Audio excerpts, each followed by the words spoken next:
हमारे ऊपर हमले हुए, हमने किसी पे हमला नहीं किया। 2 ऐसे वाक़ये हुए हैं मेरे लिए बर्दाश्त से बाहर है। जो हमला आसफा बीबी पे हुआ, हम समझते हैं ये हमारे लिए पैगाम था। वज़ीर आज़म पाकिस्तान कौम के सामने खड़ा होके सदर ज़रदारी को बंदूक का धमकी देता है। ISI से दरख्वास्त करूंगा, इंटेलिजेंस एजेंसी से दरख्वास्त करूंगा कि आप इस इंसिडेंट को इन्वेस्टिगेट करें। बस अब हम बर्दाश्त नहीं करेंगे। अब मैं मौजूद हूँ। हम बच्चे नहीं रहे जो समझते हैं कि हम डर जाएंगे। समझ लो, इन रगों में सदर ज़रदारी का खून है, शहीद मोहतरमा बेनज़ीर भुट्टो का खून है। जो मैं आपके साथ करूंगा तू भूलेंगे नहीं, तेरे नस्लें नहीं भूलेंगे। ये जो बंदूक की नशिस्त की बात कर रहा था कल, हमने कभी बंदूक इस्तेमाल नहीं की, मगर हम बंदूक इस्तेमाल करने जानते हैं।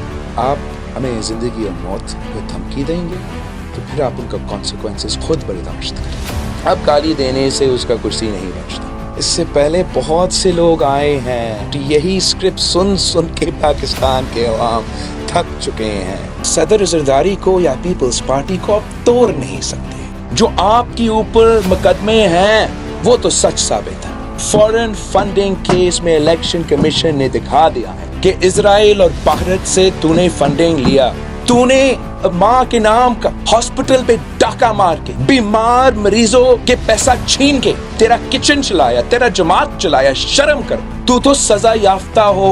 अमेरिका का कोर्ट ने आप पे सजा सुनाया है। पंजाब का कोई पोस्टिंग नहीं हो सकता जब तक आप खातून अव्वल को पैसा नहीं पकड़वाते हो। उस्ताद साहब सबसे होशियार था। उसने जहाँ पैसा दिया वो काम जादू की चला और अभी तक वो मुसीबत पंजाब का वजीर आला है। लीमा बाजी ने अपने सिलाई मशीन्स बेच के इतना पैसा बनाया। झूठ बोलो तो इतना बोलो जो सच महसूस हो सकता। मतलब हम एक बात का भी यकीन करें कि तू आज तक अपने क्रिकेट के खिलौने बेचते अपना किचन चला रहे।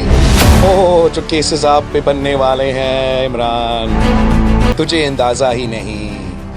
तुझे दुआ करना चाहिए, खातून अव्वल से दुआ करवाए कि कोई और नहीं सदर ज़रदारी का हुकूमत आए। शहबाज शरीफ साहब से हम वक्त पे रिक्वेस्ट करेंगे कि अच्छा वजीर दाखिला रखें। मौलाना फजल रहमान साहब को आपने किस किस्म का गाली? तू होते कौन हो मौलाना साहब को गाली? तू है कौन? ये हर किसी पे इसलिए चोर का इल्जाम लगाता है कि कायदे अवाम ने इकराम अला नियाजी को करप्शन की बुनियाद पे हटाया गया।